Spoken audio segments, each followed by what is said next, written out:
Hello my dear friends, you're on the Military Summary channel, and today we will discuss the situation in Ukraine on the 3rd of September of 2024. Today we have a lot of very interesting updates, so let's start. And first we're going to talk about the massive missile strike, massive Iskander strike been taking place for the previous 24 hours.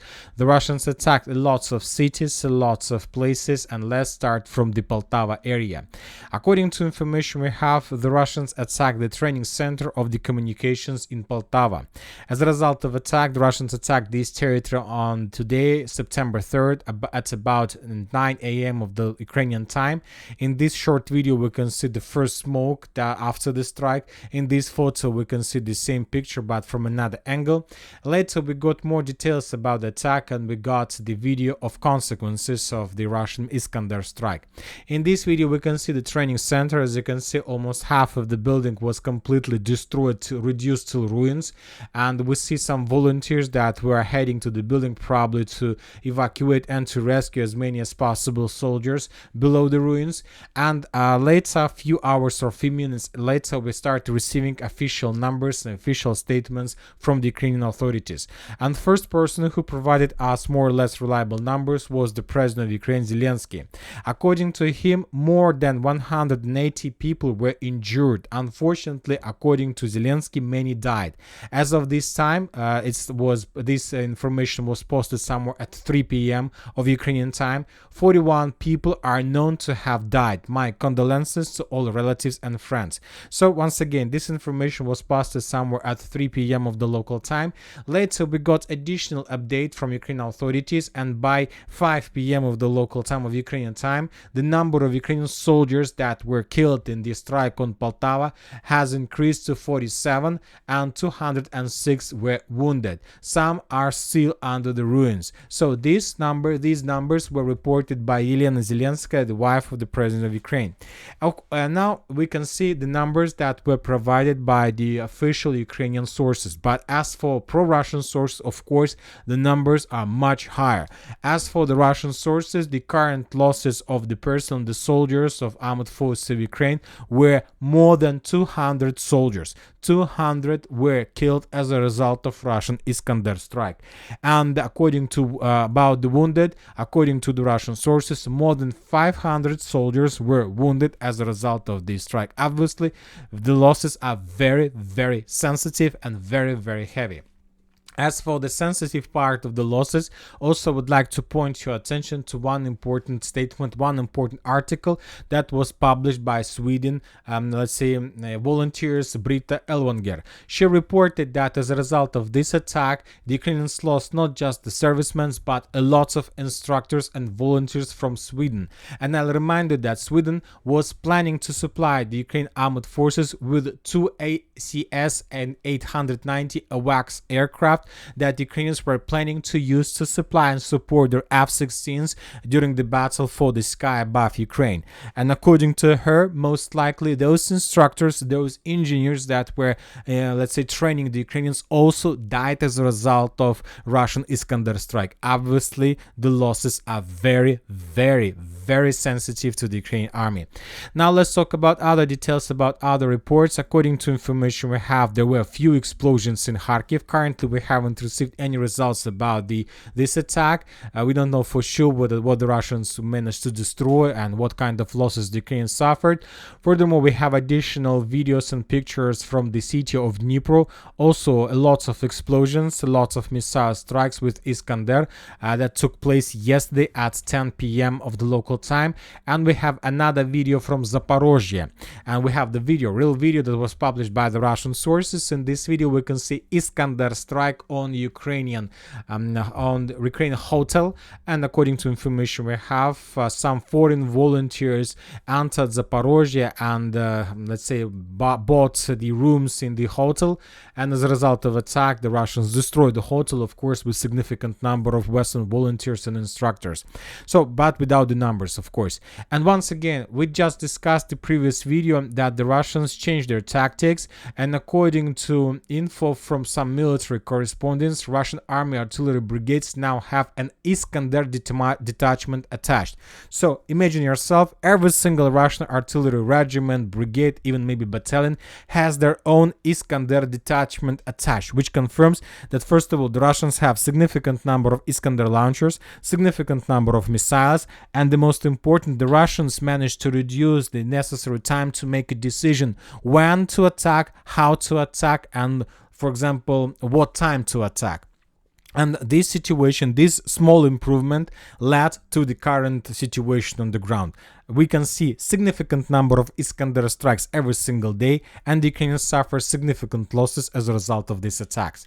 Now let's move to the situation on the ground, and first we're going to talk about the South Donetsk direction, where the Russians continue improving their positions around Ugledar. As you can see, we have some changes on the ground. The Russian sources, after very powerful artillery preparation that been taking place not just one day, the Russians began bombing the Chasiv direction somewhere in the beginning, in the middle of June, and after 3 months of very heavy artillery strikes, aviation strikes, Lemur strikes, FPV drone attacks, the Russians began full-scale offensive operation. The Ukrainian sources reported that the Russians during the attack to in direction of Prichisivka were using at least 12 armored personnel carriers, armored vehicles, and up to 100 infantrymen. And as a result of fast lightning attack, the Russians managed to break through the Ukrainian defense belt and to enter the village itself. Basically, the Ukrainians abandoned their positions without showing any resistance to the Russians. Furthermore, another very interesting information was posted by the pro-Ukrainian sources by 79th Brigade. The Russians, when they realized that they saw no resistance from the Ukrainian side, they realized that they managed to save the personal care, so they managed to save almost everything they've been using during that attack. So that's why the Russians immediately brought up equipment, built bridges, and moved towards Novogrodovka. So when the Russians realized that everything was so successful, they decided to continue. And according to the Russians, they crossed the Kashlygach river and began moving in direction of the village by the name of Novogrodovka. And then the Ukrainian sources added another very important statement that the Russians were stopped. Yes, the Russians were stopped. The advance compared to the last year in this direction is rapid. It feels like they were stopped only because they themselves were freaking out from such an advance. So the Ukrainian officers are saying that the Russians stopped their offensive operation towards the village of Novogrodovka because they were so successful. So at some point they start thinking that maybe that was an ambush. They're attacking, no resistance from the Ukrainian side, so it's better to stop. It's better to stop, to look around, and to make a deep breath, and then to continue if everything is so successful. So, summarizing everything, we can make a conclusion that as a result of Russian offensive operation on the line between Novomayorsk, Shevchenka, and Prichistovka, the Russians managed to break through the Ukrainian defense belt and to capture everything that located inside of this red line, inside of this circle. So, between contested area, Russian controlled territory, and this red line. So everything here was captured by the Russians. They can show no resistance, and obviously this is significant progress of the armed forces of Russian Federation. And now there is of course there is already risk to Ugledar group of forces, but now the Ukrainians start suffering problems in a completely new directions that they weren't prepared to. Now let's talk about Ugledar itself. During the previous 24 hours we have some changes on the ground according to reliable mappers, and according to them the Russians have already established complete control for over more than 60% of the industrial zone of the coal mine South Donbass. According to them, as you can see, additional changes on the ground, and now the main Russian target is to capture the next stronghold that lays on the way to the Ugledar itself. We are talking about this stronghold. The Russian sources published the video how they were Lemuring attacked the territory with Lemur, Ukrainian stronghold, and as a result of this attack the stronghold stronghold was damaged and destroyed, and now the Russians will be focused a little bit in this area, and after probably 1-2 days of attacks, the Russians will begin a full-scale offensive, or maybe this upcoming night the Russians will try to capture the stronghold. And if the Russians are able to do this, then they will reach mostly, they will get to the fire distance to the eastern outskirts of Ugledar itself. And according to more and more experts, most likely the Russians are going to attack Ugledar exactly from this area. Now let's talk about Vadiana. We had a lot of reports during the previous 24 hours. The Ukrainian sources reported that the Russians entered the village itself without almost any resistance. We have some changes on the ground. According to Deep State, the Russians control just this area is in contested area, is in the gray zone, as you can see. Deep State themselves doesn't know what exactly is happening in the village. And according to neutral mappers, the Russians just managed to improve their positions on the outskirts. Furthermore, we have the video how everything was beginning. For example, in this video we can see the process, how the Russians were bombing and attacking, basically reducing this village to ruins with different types of artillery weapon, with stealth flamethrowers, multiple launch rocket systems, Grad, with just mortars, with FPV drones. So as you can see, the village was reduced to ruins, and obviously nothing could survive after such a heavy strikes. And after these attacks, they strike, the Russians launched full-scale offensive, and then we know what happened. The Russians established complete control over more than 50% of the village, according to different sources. So the battle, the clashes are ongoing. Most likely the next video in the morning of the 4th of September we will receive additional updates, and maybe we will color the village in Russian favor. Now let's move further and let's talk about Nivoyska-Kurakhova direction, where the Ukrainians suffer significant problems. First of all, according to information we have, the Ukrainians began running from the field. They began running, trying to escape and to avoid the encirclement. They have already abandoned significant territories along the line of combat contact, starting from Galicinovka to Nitailova, Pervomayska, Nivoyska, Krasnogorovka. So this blinking area was abandoned by the Ukrainians just during the previous 24 hours. The Ukrainians are running, they are very fast, they don't want to be encircled by the Russians, and the main reason why the Ukrainians are so fast is that during the previous 24 hours we started receiving updates about additional progress of the armored forces of Russian Federation along Vovcha River. So this is the river. First of all, we had the geolocation that confirms the Russian complete control over the village of Galicinovka. In this video that was published by the Ukrainian sources, by the 119th Territory Defense Brigade, we can see how the Ukrainians were FPV droning and were bombing the Russian forces in the most southwestern part of the village. This video confirms complete control by the Russians over this territory. So based on this video we have adjusted the map. Furthermore, according to neutral mappers, the Russians improved their positions to the south of Dalinivka. We see that the Russians basically reached and faced the next defense belt of the armored forces of Ukraine that has 3 strongholds between Lysivka. This is the first one, the second one, and the third one strongholds. So the Russians can't move further. It's very difficult. It will take time. But the Russians have no problems to move further in the southern direction along Vovcha River on, let's say, the Russian side of the area. And according to different reports, in this morning, somewhere at 10 a.m. of the local time, we received report that the Russians established complete control over 50% of Zhelana Persha, so by the morning of the 3rd of September. And right before we start making the video, we got another report that the Russians established complete control over Zhelana Persha, and now the Russians are heading further in the southern direction with the purpose to establish complete control over the village by the name of Zhelana Druge. And if the Russians are able to do this, then the cauldron is imminent, let's say, is impossible to avoid and impossible to escape for the Ukrainians. So just few 1 kilometer, maybe a few hundred meters between the Russians and the cauldron, first cauldron in this direction for the Ukrainians. Most likely the Ukrainians would be able to escape this, but this Russian offensive to the south will just speed up this process, this global process. Now let's move further. Let's talk about Ukrainsk. We have additional changes on the ground according to different mappers. snipers. The Russians managed to almost semi-encircle the village of Ukrainsk, and the most important, the Russians concentrated significant number of FPV drones above this territory. So the Russians now understand that Ukrainians are trying to escape the cauldron, trying to evacuate as many as possible light vehicles, personal carriers, different specialists. So that's why the Russians understand that it's best time for harvest. It's harvest time for the Russians. They concentrated significant number of FPV drones, and they destroy basically everything that begin moving between the streets, between these buildings, between these cities, and so on. The situation is very difficult for the Ukrainians. Obviously, just during the evacuation and retreat process, the Ukrainians will suffer significant losses. Now let's move further. Let's talk about Selidova. Once again, according to information we have, according to different mappers, the Russians managed to improve their positions in the southern part. They captured the central hospital, but once again, no geolocations from this territory. But we continue receiving lots of updates exactly from Mikhailovka area. The Ukrainians published the videos how they were attacking and destroying the Russian tanks in this area, and most of these videos took place, most of these episodes and events took place somewhere in the 30th and the 31st of August during the first days of clashes for this territory.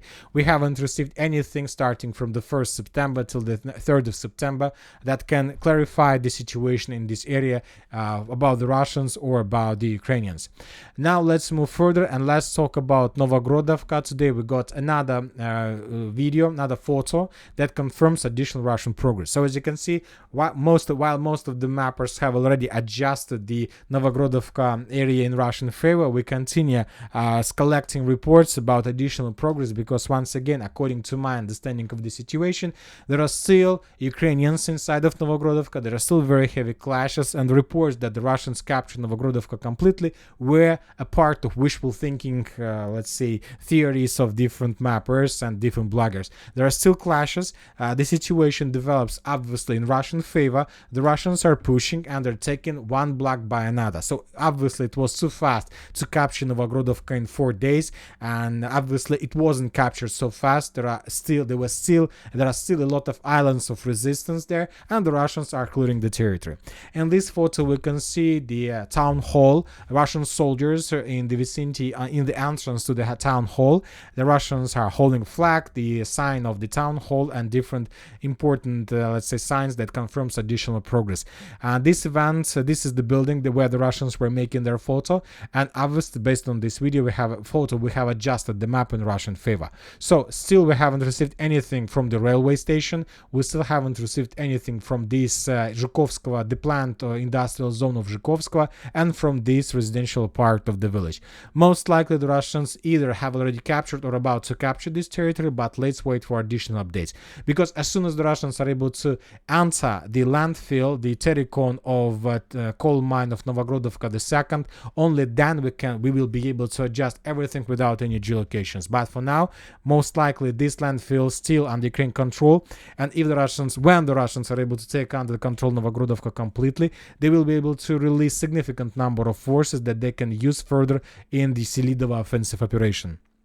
Now let's move further and let's talk about the Toretsk direction. We have additional changes on the ground.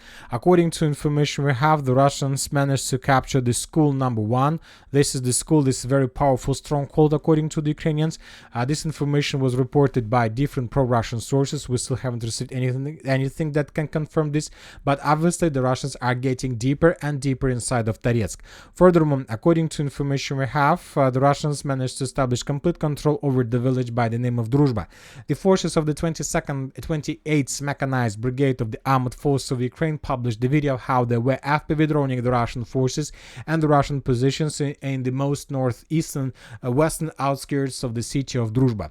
Based on this video we have adjusted the map because the video confirms Russian positions in the last block of Druzhba. So Druzhba has fallen obviously, and most likely tomorrow, the day after, the Minister of Defense of Russian Federation will provide us additional updates about this. As for Chasiv Yar direction, after a very long operational pause, the Russians renewed their attempts to attack the Ukrainian positions and resumes their attempts to establish complete control over the central part of the Chasiv Yar and to get as close as possible to the heart of Chasiv Yar, to this industrial zone. We have the video that confirms additional Russian progress. We have adjusted the map, and we have different changes on map according to different mappers. So the Russians captured additional block here, and the Russians managed to connect their foothold to the west of Kalinovka and along the Seversk and Donetsk canal. So summarizing everything, from now on the Russians most likely control the entire length of the Seversk and Donetsk canal, starting from Kalinovka to the village of Kurdyumovka, because a day ago we got report from very reliable source that Ukrainians abandoned their positions completely and left this bank of canal. Now let's move further. During the previous 24 hours, the Russians conducted massive aviation strikes on the industrial zones in the area of the concentration of forces inside of Chasiv Yar, Konstantinovka. A lot of FAB arrived, and probably after these FAB strikes, the Russians began their full-scale offensive in the Chasiv Yar direction as well. Now the Ukrainians try to think where to get additional forces, ammo depots to stabilize the situation in this direction as well. Now let's move to the Siversk area. We have a lot of very interesting updates. The Russians, according to different mappers, managed to establish very huge control over the village of Perezhnya. They captured around 50% of the village as a result of fast lightning attack that had been taking place during the previous few days. Furthermore, I expect that the Russians during the next few days will establish complete control over the village by the name of Fedorovka. In this video we can see the Ukrainian soldiers that were moving and that were hunted and attacked by the Russians as a result of FPV drone strikes.